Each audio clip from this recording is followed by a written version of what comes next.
Now in today's video, we're going to look at my transfer plans ahead of blank game week 29 with a potential -4 on the cards.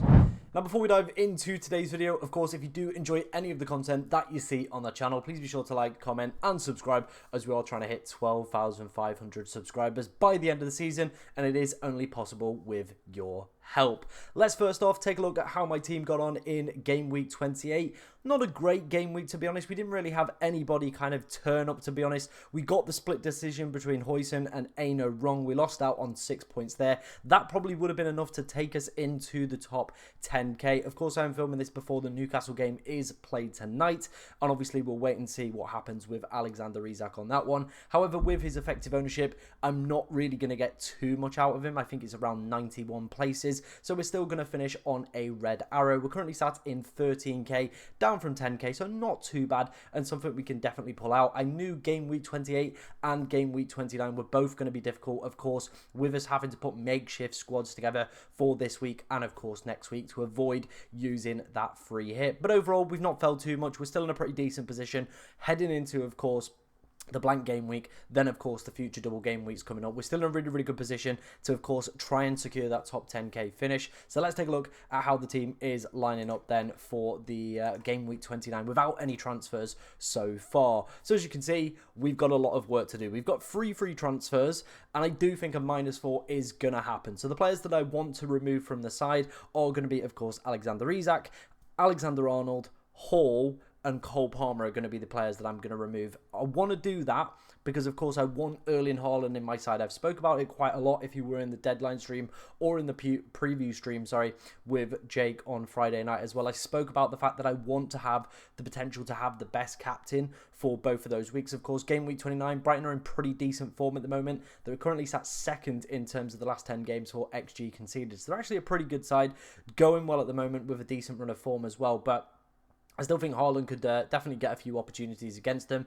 Then, of course, in his game week 30 fixture is Leicester at home. Now, whether or not we do go against Mohamed Salah, with, of course, Salah having Everton at home, is a different conversation to be had.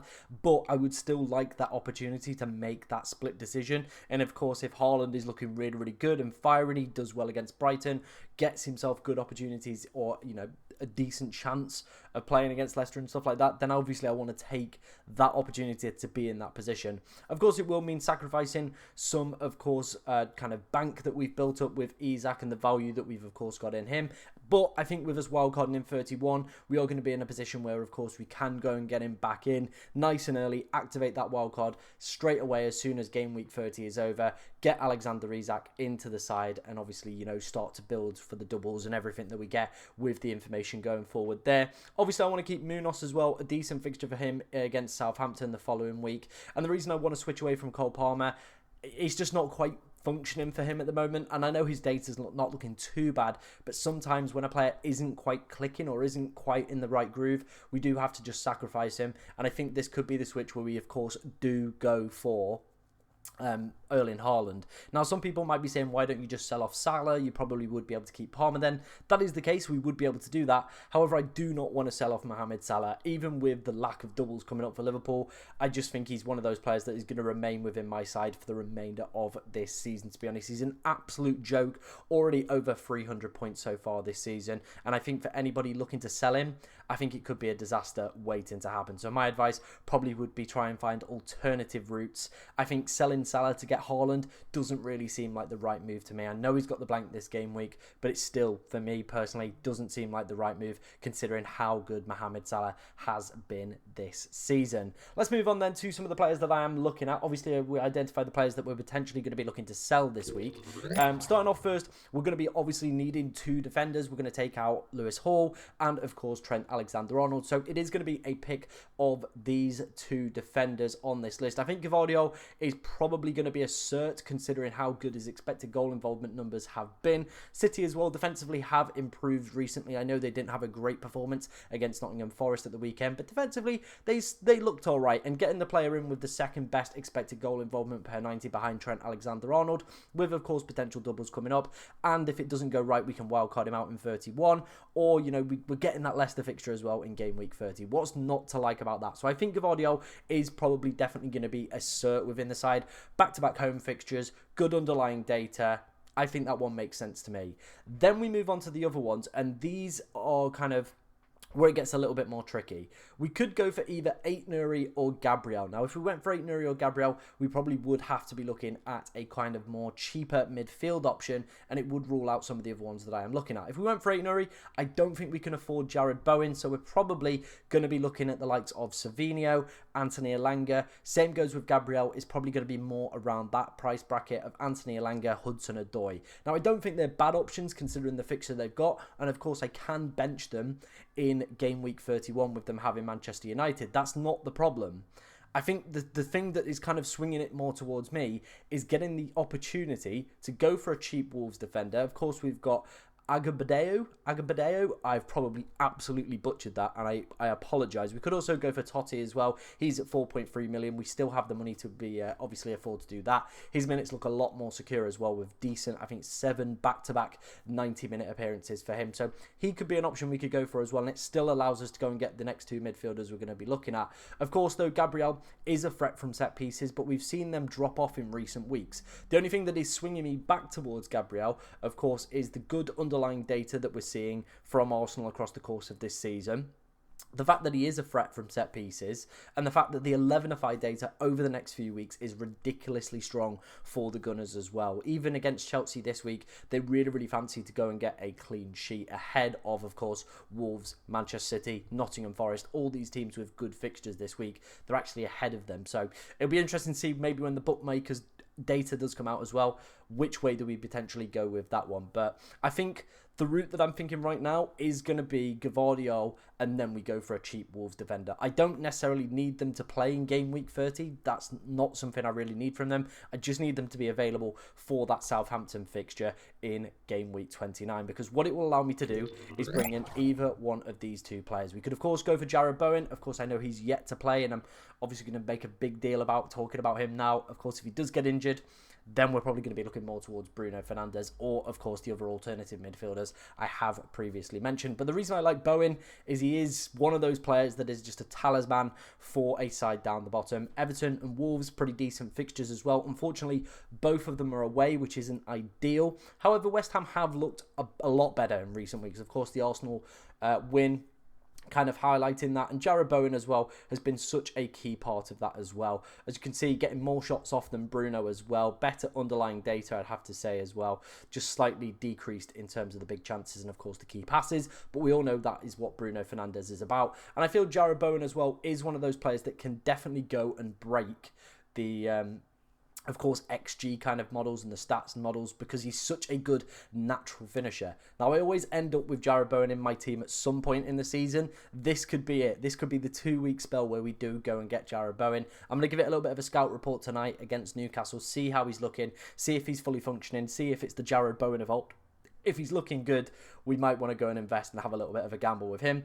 The other option, of course, is going to be Bruno Fernandes. Now, I don't ideally like the fixture in game week 30. I think Forest win that, especially with them being at home against Manchester United. But the game week 29 one of Leicester is really appealing to me. And of course, Bruno Fernandes, penalty taker, free kick, as we saw against Arsenal as well, set pieces, everything that goes with that is delicious, and he has been Manchester United's probably best player this season, considering now the fact that Ahmad has got injured, and of course a large proportion of the goal involvements do come from him and Ahmad. That's kind of been the course of Manchester United's season, so getting again another talisman, another penalty taker with a decent fixture in 29 is ideal. However, I would have to play him in 30 with Nottingham Forest, and it doesn't seem as appetising as Everton and Wolves, so I'm a little bit split on that one, and of course which way I want to go with it. But my head right now is leaning more towards Bruno Fernandes for the Leicester fixture.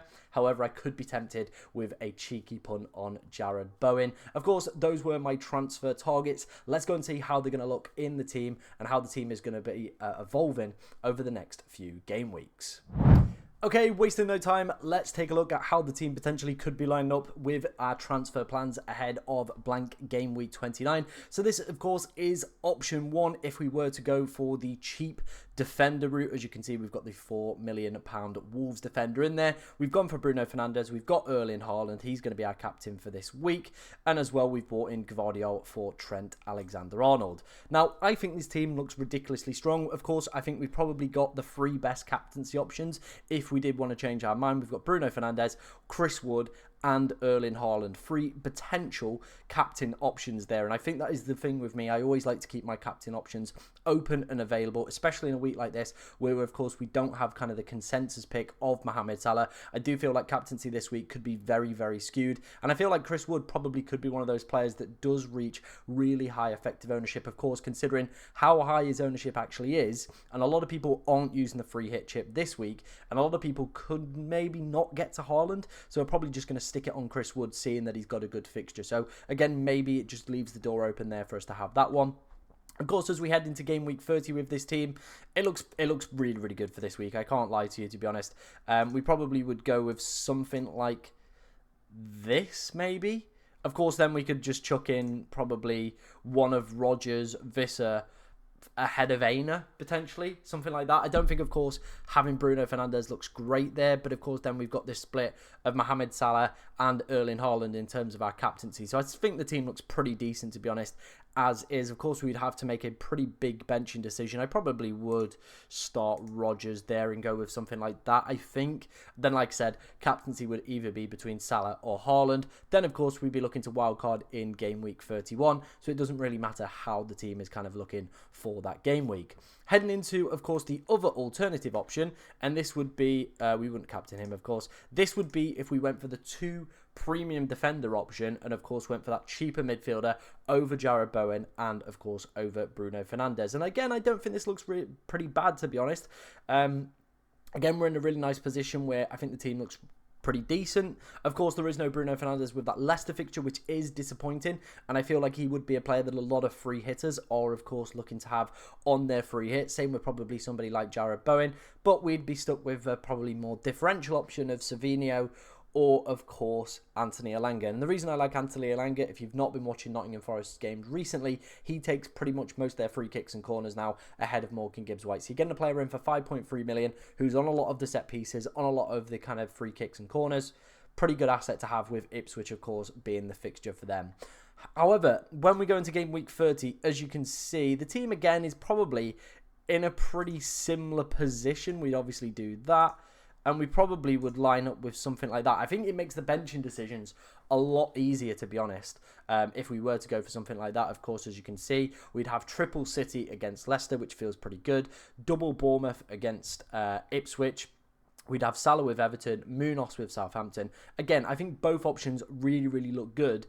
It is, of course, coming down to whether or not the 2 premium defenders outscore going for a Bruno Fernandes or a Jarrod Bowen over the next few weeks. And I think that is the big decision that I've got to decide. Let me know which way you would potentially go in the comment section with that one. Would you, of course, go for that more kind of mid-premium midfielder of a Bruno Fernandes, Jarrod Bowen, or would you go for that double up of premium defenders with Gabriel and Gavardiol, and, of course, a more cheaper differential mid? Let me know in the comment section. Of course, if you've got any questions about your team as well, get them in, as we'll try to answer as many as we possibly can. But thank you very much for watching today, ladies and gentlemen, and good luck in blank game week 29.